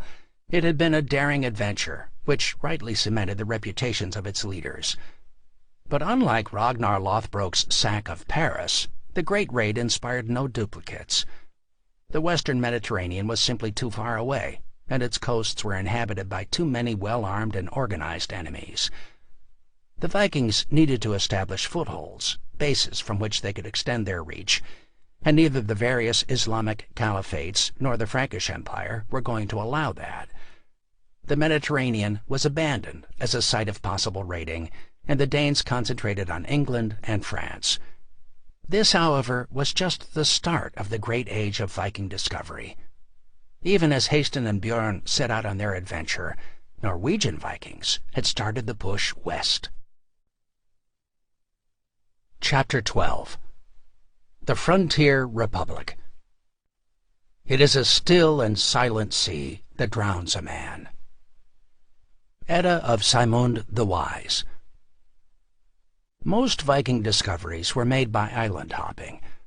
Sometime towards the end of the 8th century, the Vikings discovered the Shetlands, an archipelago located roughly 60 miles north of Scotland. This uninhabited cluster of more than 300 rocky islands was probably found by Norwegian Vikings, since it lies almost directly west of Bergen, Norway's largest western port. The Vikings used them for stock raising, mostly sheep and cattle, to resupply ships headed south. About 50 years after the discovery of the Shetlands, Viking explorers found the Pharaoh Islands, 170 miles to the northwest. These 17 treeless islands were used for the same purpose as the Shetlands, namely the production of wool and salted meat. They had no reason to keep going west. The Faroes themselves were well out of the way of the main target of the British Isles, and any further rocky little islands would have been too remote, and given the sudden storms and frequent fogs of the North Sea, too dangerous to be worth visiting. The first Vikings to reach Iceland, therefore, did so purely by accident. Viking sailors reckoned through careful observation and trial and error, not sophisticated navigational tools. Land was found by noting changes in the color of water, differences in the flight patterns of birds, and the presence of driftwood. The Vikings calculated latitude by the midday sun during the day and by the stars at night. If neither of those two options were available, they relied on instinct. Skippers were notoriously pragmatic. The Loxdala Saga tells the story of Olaf the Peacock, who got hopelessly lost in a fog and drifted for days. When it finally lifted, there was a heated debate about what direction to go. The crew voted for a particular direction and informed Olaf of their choice. The grizzled captain ignored them and told his veteran navigator to pick the direction. "I want only the shrewdest one to decide," he said, "because in my opinion the council of fools is all the more dangerous the more of them there are." Around the middle of the 9th century, a Norwegian named Nadod got lost on his way to the Faroe Islands, overshooting his destination by 400 miles. When he finally spotted land, he had the crew fan out looking for human settlement to try to figure out where they were. When they could find none, he scaled a mountain and looked into the interior, seeing nothing but a vast icy plain of glaciers and frozen fields. There was no smoke from hearth fires, a sign that at least this part of the land was uninhabited, so Nadod returned to his ships just as a heavy snow began to fall. It seemed appropriate to give this new country a name, so Nadod chose Snowland after its chief characteristic. The landing party were undoubtedly disappointed that there were no monasteries to raid, but when they returned to Norway, Nadod and his crew told how there was good land for the taking to the northwest. Word eventually spread to Sweden, where a merchant named Garthar decided to find it for himself. With a bit of good luck, he managed to retrace Nadod's route and landed on the east coast of the new country. Instead of coming ashore, however, he sailed along the coast to find out how large it was. By the time he had concluded that it was an island, the weather was worsening, so he and the crew beached the ships and built a house on the northern coast, staying alive through the bitter winter by harvesting seagull eggs and other marine life. Since there were no predators and it was seemingly uninhabited, Garthar named the island Gartharsholmi after himself and returned to Scandinavia. At least one of his men was impressed enough to want to stay behind. A free man named Notfari, Nightwalker, remained on the homestead with a male and female slave for company, becoming the island's first settlers. They soon had company. A Norwegian named Floki set out at the end of the 9th century with the explicit attempt to colonize the new land. Story has it that he brought his family with him, along with cattle and other settlers, and navigated with the aid of 3 ravens. His plan was to release them periodically, and if one didn't return, he would know that land could be found in that direction. When this unorthodox ploy actually worked, his contemporaries began calling him Floki the Lucky and Raven Floki. The little group set up a camp on the western coast at a place called Vatnsfjordur and built a farmstead. The summer was a delightful one, with the midnight sun so bright that they could pick lice off their clothes at night. There was plenty of grazing land for Raven Floki's stock animals, and even some birch trees for constructing homesteads.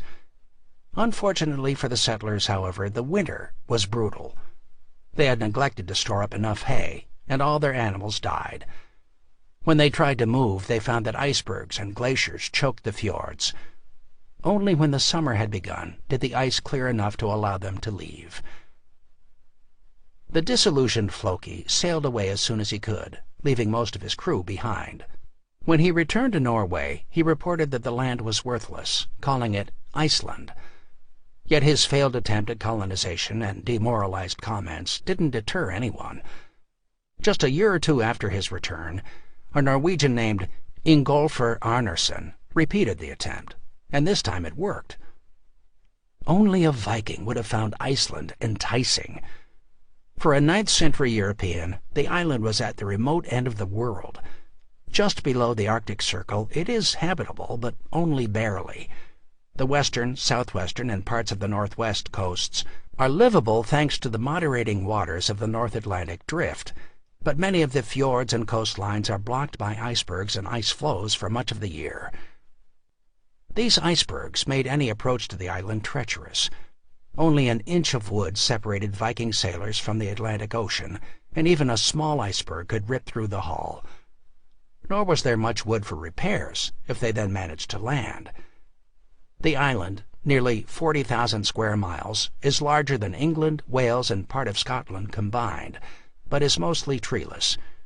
The interior, a vast central plateau of volcanoes, snowfields, and glaciers, is nearly 300 miles across and completely uninhabitable. Only the coasts, roughly 15% of the total land area, are capable of supporting a human population. The first Norwegians who looked into the interior probably thought they were seeing a preview of Ragnarok. In that last battle, the primeval ice giants and fire demons would be released, plunging the world into a freezing and fiery twilight. Iceland, with its volcanoes and glaciers, and its winters of lasting darkness, must have seemed a vision of things to come. The island straddles the mid-Atlantic Ridge, the division between the Eurasian and North American tectonic plates that is responsible for both its many hot springs and active volcanoes. The latter regularly unleash lava flows that melt glaciers and spew ash across the surface of the entire island. This, in turn, stunts the growth of any plant life and wreaks havoc on attempts at raising stock. When the animals eat the ash-covered grass, the sulfites damage the teeth and gums, and most of them die. A Viking population would be forced to slaughter and preserve what they could, eating well one year and starving the next. From the start, Iceland was a forbidding landscape, even for Scandinavians who had experience surviving along the fjords of the North Atlantic. It demanded full cooperation between all of the colonists, and ruthlessly weeded out the weak. To paraphrase a later settler in a different colony, those who didn't work starved. The reasons the Vikings came were varied, but can loosely fall into two categories. They were either fleeing oppression at home, King Harald Fairhair was busy imposing his will over Norway, or were unable to resist the attraction of free land. Occasionally it was a bit of both. The founder of the first permanent settlement, Ingolfur Arnarsson, had become involved in a blood feud, a distressingly common occurrence among the Vikings, and was looking to escape to greener pastures. Hearing about Raven Floki's island, he sailed with his stepbrother, wife, and entire household. His stepbrother, Jarleifr, had a checkered past as well. After killing a man in Norway, he decided to go raiding in Ireland until tempers cooled down at home. He returned with 10 Celtic slaves and a sword that he had found in an Irish barrow that had once belonged, he rather dubiously claimed, to Ragnar Lothbrok. Famous sword or not, the family he had insulted was still out for blood, so he joined Ingolfur on his trek to Iceland. When they came in sight of land, Ingolfur decided to let the god Thor choose where he would establish his homestead. He had brought with him a pair of wooden poles, and now cast them overboard, vowing to build wherever they washed ashore. He then beached the ship and sent 2 slaves to find the poles. The current carried them into the small bay of a fjord on the southwestern coast. Steam from nearby hot springs partially obscured it, so Ingolfur named it Reykjavik, which means smoky bay. He built his hall on the spot, positioning the 2 poles on either side of his own seat at the head of the main table. Ingolfr's kinsman, Jorleifr, was not so fortunate. He was not about to let the whim of the gods choose anything, and selected the first spot that looked promising to build his hall. Although he picked a fine spot, he paid for his arrogance a short time later when his slaves revolted, and he was killed in the resulting skirmish. To the Vikings, the lesson was simple: honor the gods and prosper, or disregard them and fail. The choosing of a settlement became a religious ceremony for those first settlers, and many of them emulated Ingolfr by letting the currents choose a site for them. The god of choice for nearly all of them was Thor. He controlled the storms at sea, the mist, rain, and skies, and his favor was therefore critical. This was true even of those who adopted Christianity. When asked what god he worshipped, an early 10th century Icelander, Helgi the Lean, replied, "On land I worship Christ, but at sea I always invoke Thor." Thor's help, or at least a good deal of luck, was needed. The trip to Iceland took 7 to 10 days from the west coast of Norway, a distance of some 600 miles. The usual route involved island hopping, from the Shetlands to the Faroes, and then to Iceland, a treacherous and often stormy route. The ship used for such a journey was called a canoe. It was roughly 80 feet long and could accommodate several dozen passengers. In addition to food and water for the journey, the first settlers would have also carried horses, pigs, sheep, and cattle, along with farming tools and weapons. They wouldn't have needed building materials, as there were some scrub forests of birch that could be harvested. Although it was a hard land, there were some advantages. Along the coasts there was plenty of pasture land, no predators, and virtually no insects. Seals, walruses, and other mammals were plentiful, and flocks of seagulls, puffins, and great auks nested on the coasts. Vast schools of North Atlantic cod could be found in the nearby waters, and its meat could be frozen and broken into chunks to be consumed on long sea voyages. Fruits, grains, and vegetables all had to be imported, a vulnerability the Vikings never solved, but it was possible to carve out a home of some sort. One settler, Aud the Deep-Minded, illuminates the power a woman could hold in Icelandic society. She was the wife of Olaf the White, co-ruler of Dublin with Ivar the Boneless. After her husband and son died, Aud outfitted a ship of 20 men and captained it herself, managing the impressive and highly praised feat of landing with crew and cargo intact. When she arrived, she claimed a huge plot of land, freed her slaves, and divided the property between herself and them. She acted as a clan chief, presiding over her own hall and its celebrated feasts. As a mark of the respect she was held in, she was given a complete Viking ship burial when she died. Nowhere else in Europe at the time would a woman be allowed to own land, much less rule over it. This limited equality was possible because the harsh conditions created a society that was both rugged and stubbornly